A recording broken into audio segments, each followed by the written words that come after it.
BA प्रथम वर्ष हिंदी द्वितीय पत्र के अंतर्गत आज हम लोग प्राचीन भारतीय आर्य भाषाओं का सामान्य परिचय एवं उसकी विशेषताओं से रूबरू होंगे। भाषिक विशेषताओं के आधार पर प्राचीन भारतीय आर्य भाषा को 3 कालों में बांटा गया है और तीनों कालों में आर्य भाषा को 3 नामों से संबोधित किया गया है। जैसे पहला प्राचीन भारतीय आर्य भाषा, जिसकी समय सीमा 15 ईसा पूर्व से 500 ईसा पूर्व तक निर्धारित की गई है। दूसरा मध्यकालीन भारतीय आर्य भाषा, जिसकी समय सीमा 500 ईसा पूर्व से 1000 ईस्वी तक है। और तीसरा भाग है इसका आधुनिक भारतीय आर्य भाषा, जिसकी समय सीमा 1000 ईस्वी से अब तक निर्धारित की गई है। प्राचीन भारतीय आर्य भाषाओं के अंतर्गत इसमें पुनः इसके 2 भाग होते हैं। वैदिक संस्कृत, जिसका समय 1500 ईसा पूर्व से 800 ईसा पूर्व, और दूसरा लौकिक संस्कृत, जिसका समय 800 ईसा पूर्व से 500 ईस्वी तक स्वीकार किया गया है। मध्यकालीन भारतीय आर्य भाषाओं के अंतर्गत पाली को प्रथम प्राकृत के रूप में माना गया है। इसकी अवधि 500 ईसा पूर्व से 1 ईस्वी तक। दूसरा प्राकृत, जिसको द्वितीय प्राकृत के नाम से भी अभिहित किया जाता है, इसका समय 1 ईस्वी से 500 ईस्वी तक। और तीसरा इसका भाग है अपभ्रंश, जिसकी समय सीमा 500 ईस्वी से 1000 ईस्वी तक निर्धारित की गई है। अब हम क्रमशः प्राचीन भारतीय आर्य भाषा जो है उस पर विचार करते हैं।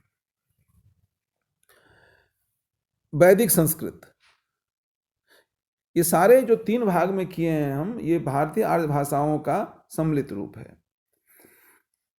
पहला वैदिक संस्कृत, इसे प्राचीन संस्कृत, वैदिकी, वैदिक संस्कृत या छंदस आदि नामों से भी पुकारा जाता है। संस्कृत का यह रूप वैदिक संहिताओं, ब्राह्मणों, अरण्यकों तथा प्राचीन उपनिषदों आदि में मिलता है।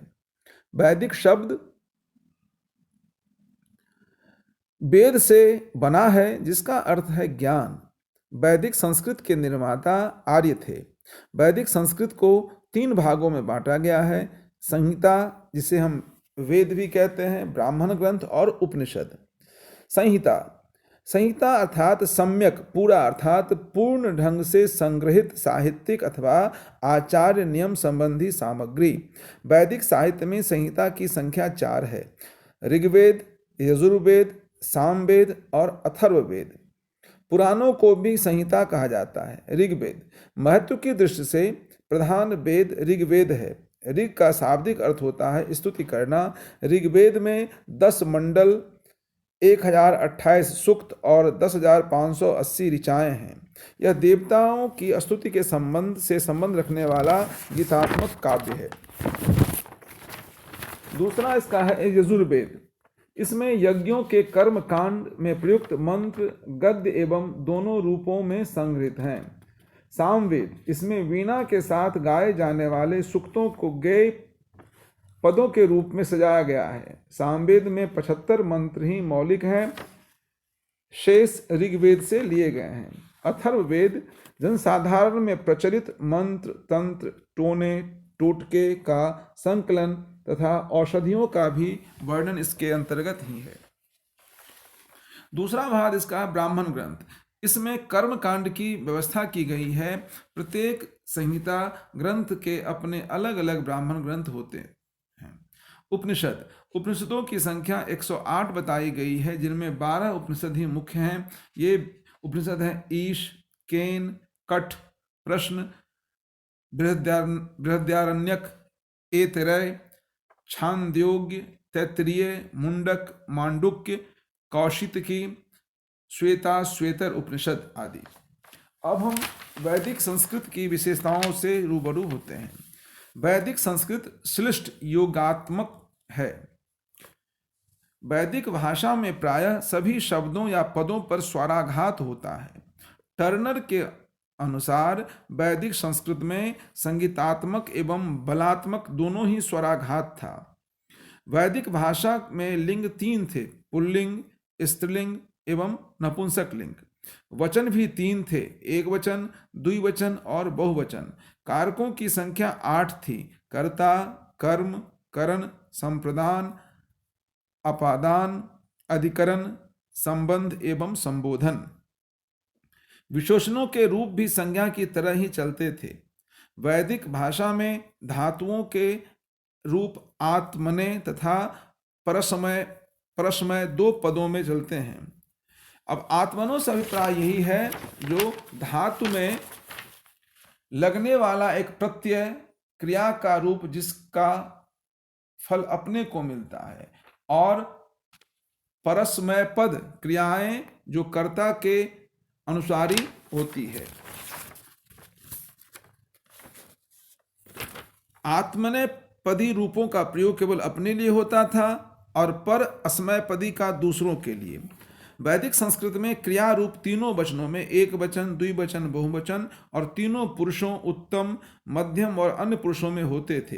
डॉक्टर भोलानाथ तिवारी के अनुसार वैदिक संस्कृत में केवल तत्पुरुष, कर्मधारय, बहुव्रीहि और द्वंद्व ये 4 ही समास मिलते हैं।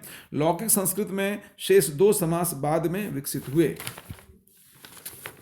वैदिक भाषा में शब्दों की दृष्टि से 2 बातें उल्लेखनीय हैं। एक तो यह कि इसमें अनेक तथाकथित तद्भव या मूल शब्द से विकसित शब्द प्रयुक्त होने लगे। शब्दों की दृष्टि से दूसरी विशेषता यह है कि भाषा में अनु, अरणि, कपि, काल, गण, नाना, पुष्कर, पुष्प, मयूर, अटवी, तुंडल, मरकट आदि शब्द एक और यदि द्रविड़ से आए तो वार, कंबल, बाण, कौशल, स्थानवाची नाम, अंग, स्थानवाची नाम आदि औष्ट्रिक भाषा से। अब दूसरा इसका भेद है लौकिक संस्कृत, जिसकी समय सीमा 800 ईसा पूर्व से 500 ईसा पूर्व तक निर्धारित की गई है। उस पर विचार करते हैं। भाषा के अर्थ में संस्कृत अर्थात संस्कार की गई, शिष्ट या अप्रकृत शब्द का प्रथम प्रयोग वाल्मीकि रामायण में मिलता है। वैदिक काल में भाषा के 3 भौगोलिक रूप उत्तरी, मध्य देशीय, पूर्वी थे। लौकिक संस्कृत का मूल आधार इसमें उत्तरी बोली थी क्योंकि वही प्रामाणिक मानी जाती थी। लौकिक या क्लासिकल संस्कृत साहित्यिक भाषा है, अतः जिस प्रकार हिंदी में जयशंकर प्रसाद की गद्य या पद्य भाषा को बोलचाल की भाषा नहीं कह सकते, उसी प्रकार संस्कृत को भी बोलचाल की भाषा नहीं कह सकते। किंतु इसमें संदेह नहीं कि जिस प्रकार प्रसाद जी की भाषा का आधार मानक खरी बोली हिंदी है जो बोलचाल की भाषा है, उसी प्रकार पाणिनीय संस्कृत की तत्कालीन पंडित समाज की बोलचाल की भाषा पर ही आधारित है। वैदिक एवं लौकिक संस्कृत में अंतर। वैदिक भाषा का लौकिक संस्कृत की तरह मानकीकरण नहीं हुआ था। इसी कारण लौकिक संस्कृत जिस रूप में एक रूप है एवं साहित्यिक है, वैदिक नहीं। वैदिक संस्कृत में जहाँ मानकीकरण न होने के कारण रूप की अनेक जटिलताएं सामने आई, अनेक रूपताओं और वादों का आधिक्य है, तो लौकिक में वे तो हैं ही नहीं या हैं भी तो वैदिक की तुलना में बहुत कम। वैदिक में संगीतात्मक स्वराघात था, जबकि लौकिक संस्कृत में संगीतात्मक स्वराघात के स्थान पर कदाचित बलात्मक स्वराघात विकसित हो गया। वैदिक में केवल 4 समासों का प्रयोग मिलता है, तत्पुरुष, कर्मधारय, बहुव्रीहि एवं द्वंद्व, किंतु लौकिक में द्विगु और अव्ययी भाव भी प्रयुक्त होते हैं। वैदिक भाषा के प्रसंग में पश्चिमोत्तरी, मध्य देशी तथा पूर्वी इन 3 बोलियों का उल्लेख किया गया है, किंतु संस्कृत काल में आर्य भाषी प्रदेश में कदाचित एक दक्षिणी रूप भी जन्म ले चुका था। अब हम मध्यकालीन आर्य भाषा पर संक्षेप में विचार करते हैं, जिसकी समय सीमा 500 ईसा पूर्व से 1000 ईस्वी तक निर्धारित की गई है। प्राचीन भारतीय आर्य भाषा में जनभाषा पर आधारित वैदिक एवं लौकिक संस्कृत भाषा के 2 रूप साहित्य में प्रयुक्त हुए। इसमें दूसरे रूप लौकिक संस्कृत को पाणिनि ने अपने व्याकरण में जकड़ कर उसे सदा के लिए एक स्थायी रूप दे दिया, किंतु जनभाषा भला इस बंधन को कहाँ तक मानती।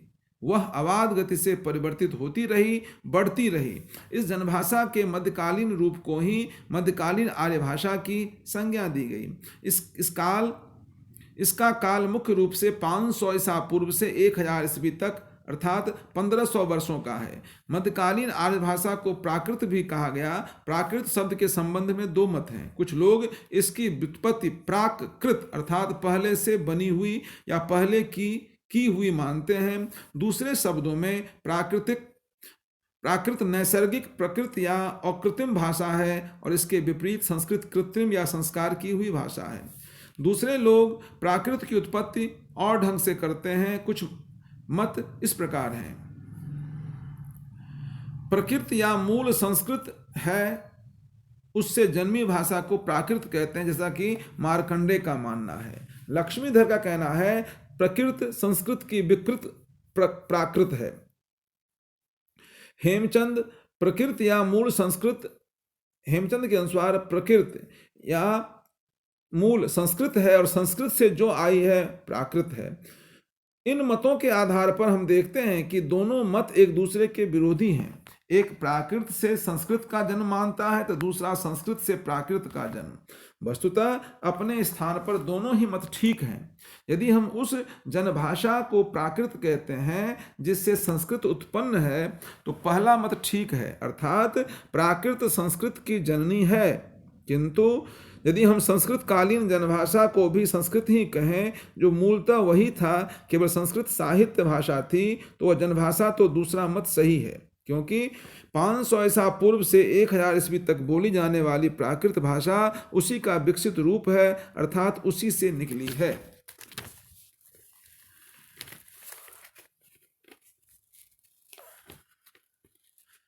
इन 1500 वर्षों की जनभाषा को हम 3 कालों में विभाजित करते हैं: पाली, प्राकृत और अपभ्रंश। पाली की समय सीमा 500 ईसा पूर्व से 1 ईस्वी तक, प्राकृत की समय सीमा जिसे द्वितीय प्राकृत कहा गया है 1 ईस्वी से 500 ईस्वी तक, और अपभ्रंश जिसे तृतीय प्राकृत कहा गया है 500 ईस्वी से 1000 ईस्वी तक मान सकते हैं। अब हम पाली पर विचार करते हैं। पाली बौद्ध धर्म विशेषतर दक्षिणी बौद्धों की भाषा है। मोटे रूप से इसका काल 5वीं सदी ईसा पूर्व से 1ली सदी तक है। पाली शब्द की व्युत्पत्ति के संबंध में विद्वानों में मतभेद है। पाली शब्द के पुराने प्रयोग भाषा के अर्थ में नहीं मिलते। इसका प्राचीनतम प्रयोग 4वीं सदी में लंका में लिखित ग्रंथ दीपवंश में हुआ है। वहाँ इसका अर्थ बुद्ध वचन है। बाद में प्रसिद्ध आचार्य बुद्ध घोष ने इसका प्रयोग लगभग इसी अर्थ में किया है। तब से लेकर काफी बाद तक पाली शब्द का प्रयोग पाली साहित्य में हुआ है, किंतु कभी भी भाषा के अर्थ में नहीं। भाषा के अर्थ में पाली का प्रयोग अति आधुनिक है और यूरोप के लोगों द्वारा हुआ है। श्री विधुशेखर भट्टाचार्य के अनुसार पाली शब्द की व्युत्पत्ति संस्कृत के पंक्ति, पंक्ति, पत्ती, पट्ठी, पल्ली और पाली से है। एक मत के अनुसार वैदिक और संस्कृत आदि की तुलना में पल्ली गांव की भाषा थी और पाली शब्द पल्ली का ही विकसित रूप है, अर्थात इसका अर्थ है गांव की भाषा। कौशाम्बी नामक बौद्ध विद्वान के अनुसार इसका संबंध पाल अर्थात रक्षा करना से है। इसने बौद्ध के उपदेशों को सुरक्षित रखा, इसलिए इसका नाम पाली पड़ा। पा पालेती रखती रूप में भी कुछ लोगों ने पा में ली प्रत्यय लगाकर इसकी व्युत्पत्ति की है, अर्थात यह अर्थों की रक्षा करती है, इसलिए पा ली है। सबसे प्रामाणिक व्युत्पत्ति भिक्षुक जगदीश कश्यप द्वारा दी गई है। प्रायः बहुत से भारतीय विद्वान इससे सहमत हैं। इनके अनुसार पाली का संबंध पर्याय से है। धम्म पर्याय या पर्याय का प्रयोग प्राचीन बौद्ध साहित्य में मिलता है। पर्याय, पलियाय, पालियाय, पाली। पाली मूलतः किस प्रदेश की भाषा है, यह बहुत विवादास्पद है। श्रीलंका के बौद्धों तथा चाइल्डर्स आदि की यह धारणा है कि यह मगध की बोली थी, किंतु भाषा की विवेचना करने पर यह बात अशुद्ध ठहरती है। ध्वनि और व्याकरण की दृष्टि से इसका मागधी से साम्य नहीं है। वेस्टरगार्ड तथा स्टेन कोने आदि पाली को उज्जैनी अर्थात विंध्य प्रदेश की बोली पर आधारित मानते हैं। ग्रियर्सन ने इसे मागधी माना है, यद्यपि इस पर पैशाची का भी प्रभाव स्वीकार किया है। वस्तुतः अपने मूल में पाली मध्य प्रदेश की भाषा है। उस समय वह पूरे भारत में एक अंतः प्रांतीय भाषा जैसी थी। इसी कारण इसमें अनेक प्रादेशिक बोलियां, विशेषतः बुद्ध की अपनी भाषा होने से मागधी से भी कुछ तत्व मिल गए हैं। इस प्रकार अपने मूल रूप में पाली को सौरसैनी प्राकृत का पूर्व रूप मान सकते हैं।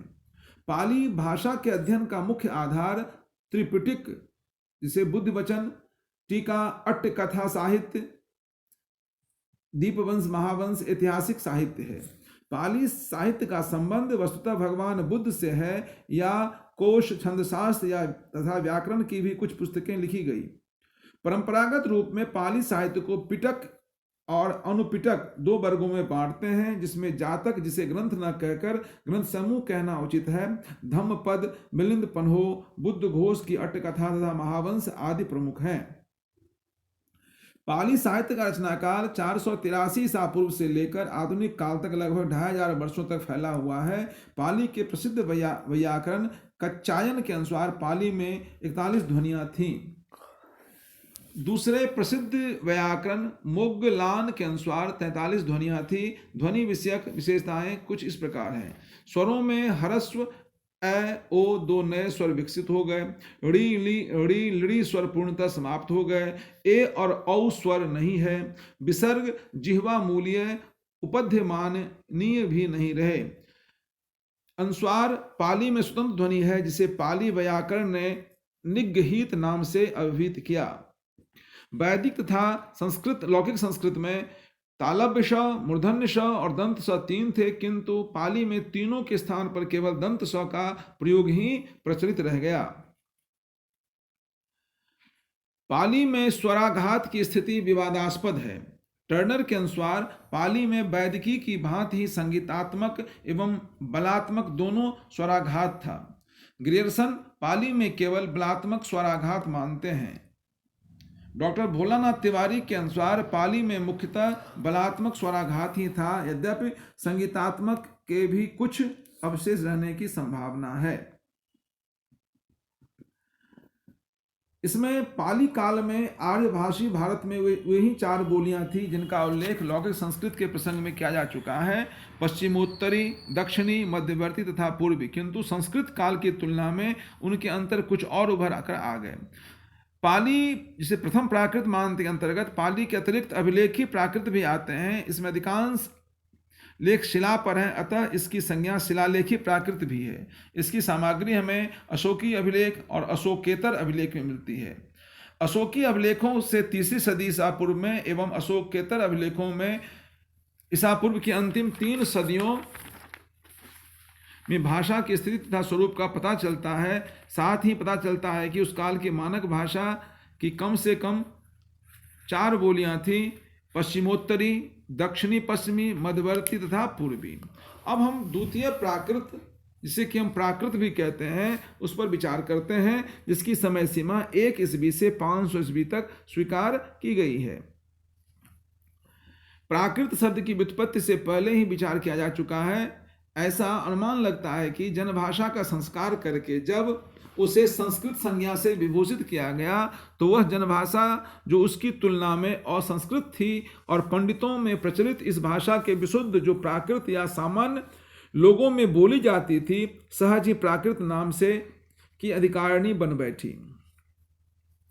प्राकृत शब्द के 2 अर्थ हैं। पहले अर्थ में यह 5वीं सदी ईसा पूर्व से 1000 ईस्वी तक की भाषा है, जिसमें प्रथम प्राकृत में पाली और अभिलेखी प्राकृत हैं। द्वितीय प्राकृत में भारत एवं भारत के बाहर प्रयोग होने वाले विभिन्न धार्मिक, साहित्यिक व अन्य प्राकृतें हैं। तृतीय प्राकृत में अपभ्रंश तथा कथित अपभट्ट आती है। इसके दूसरे अर्थ में केवल द्वितीय प्राकृत के लिए भी प्राकृत नाम का प्रयोग होता है। यहाँ प्राकृत शब्द इसी दूसरे अर्थ में प्रयुक्त होते हैं। प्राकृतों के भेद। भरत मुनि ने अपने नाट्यशास्त्र में 7 प्राकृतों का उल्लेख किया है। सौरसेनी, मागधी, अर्धमागधी, दाक्षिणात्य, वाहलिक, आवंती तथा प्राच्य। प्राकृत व्याकरण चंड ने प्राकृत लक्षण में महाराष्ट्री के अतिरिक्त गौण रूप में सौरसेनी, पैशाची और अपभ्रंश का वर्णन किया है। वररुचि ने अपने प्राकृत प्रकाश में 9 परिच्छेदों में महाराष्ट्री भाषा का व्याकरण लिखा। 10वें परिच्छेद में पैशाची, 11वें में मागधी, 12वें में सौरसेनी के स्वरूप की व्याख्या की है। आचार्य हेमचंद्र ने भी महाराष्ट्री को सामान्य प्राकृत मानकर उसका विस्तृत वर्णन किया है और सरसेनी, मागधी, अर्धमागधी, पैसाची, चूलिका पैसाची और भ्रंश की विशेषताएं बतलाई है। अब हम तीसरा जो अपभ्रंश है उस पे सामान्य विचार करते हैं। अपभ्रंश, जिसका समय 500 ईस्वी से 1000 ईस्वी तक माना गया है। अपभ्रंश का अर्थ है गिरा हुआ या बिगड़ा हुआ। प्राकृत की तुलना में जिस भाषा में ध्वन्यात्मक तथा व्याकरणिक परिवर्तन हो गए उसे ही पंडितों ने अपभ्रंश या अपभट्ट, अपभ्रष्ट नाम से संबोधित किया। अपभ्रंश प्राकृत और आधुनिक भाषाओं के बीच की कड़ी तथा हर आधुनिक भारतीय भाषाओं का जन्म किसी न किसी अपभ्रंश से हुआ है। भाषा के अर्थ में अपभ्रंश नाम का प्रयोग 6वीं शताब्दी से मिलने लगा था। अपभ्रंश का प्राचीनतम प्रामाणिक प्रयोग पतंजलि के महाभाष्य में मिलता है। भर्तृहरि के वाक्य पद्यम में से पता चलता है कि व्याड नाम के संग्रहकार ने भी अपभ्रंश शब्द का प्रयोग किया था। एक व्याड का उल्लेख महाभाष्यकार ने भी किया है। इसका आशय यह है कि ये व्याड महाभाष्यकार पतंजलि से पहले हुए थे। ऐसी स्थिति में यह वाक्य पदीय में व्याड और महाभाष्य में व्याड एक हो तो अपभ्रंश शब्द के प्रथम प्रयोग का श्रेय व्याड को दिया जा सकता है। व्याड और पतंजलि ने इस शब्द के प्रयोग तो हैं, किंतु उसमें इसका अर्थ भाषा के विशेष न होकर तत्सम शब्द का तद्भव या विकृत रूप है। आचार्य भरत मुनि ने अपने नाट्य शास्त्र में इसी अर्थ में विभ्रष्ट शब्द का प्रयोग किया। भाषा के अर्थ में अपभ्रंश शब्द का प्रयोग चंड का प्राकृत लक्षण माना जाता है। इसका काल लगभग 6वीं सदी है। भामा ने इसी सदी में अपने काव्यालंकार में अपभ्रंश को संस्कृत और प्राकृत के साथ एक काव्योपयोगी भाषा कहा है। बल्लभी के राजा द्वितीय धारसेन ने इसी सदी में के एक ताम्र लेख में भी इसका नाम आता है। आचार्य किशोरीदास वाजपेयी ने अपभ्रंश को न भाषा कहा है। अपभ्रंश को विभ्रष्ट, आभीर, अभहंस, अवहत, अवहट्ट आदि नामों से संबोधित किया जाता है। अपभ्रंश के भेद। अपभ्रंश के भेद के संबंध में प्राचीन आचार्यों तथा अर्वाचीन विद्वानों में बड़ा मतभेद है। रुद्रट के काव्यालंकार के टीकाकार नमी साधु ने अपभ्रंश के 3 भेद माने हैं, उपनागर, आभीर और ग्राम्य। मार्कंडे ने अपने प्राकृत सर्वस्व में अपभ्रंश के 3 भेद माने हैं, नागर, उपनागर और ब्राचर। आधुनिक विद्वानों में डॉक्टर याकोबी ने सनत कुमार चरियू में अपभ्रंश के 4 भेद माने हैं, पूर्वी, पश्चिमी, उत्तरी, दक्षिणी। आधुनिक विद्वानों में दूसरा उल्लेख नाम डॉक्टर तगारे का है। इन्होंने इस प्रश्न पर कुछ विस्तार से विचार किया है और याकोबी के उत्तरी अपभ्रंश का खंडन करते हुए केवल 3 अपभ्रंश की सत्ता स्वीकार की है। पहला पूर्वी, दूसरा पश्चिमी और तीसरा दक्षिणी। डॉक्टर नामवर सिंह ने भी हिंदी के विकास में अपभ्रंश का योग नामक पुस्तक में इस प्रश्न को उठाया है और डॉक्टर तगारे के दक्षिणी भेद को व्यर्थ सिद्ध करते हुए अपभ्रंश के केवल 2 क्षेत्रीय भेदों की मान्यता दी, पूर्वी और पश्चिमी। अब हम इनकी कुछ विशेषताओं पर विचार करते हैं। अ का पूर्वी तथा पश्चिमी अपभ्रंशों से समृत विवृत का भेद था।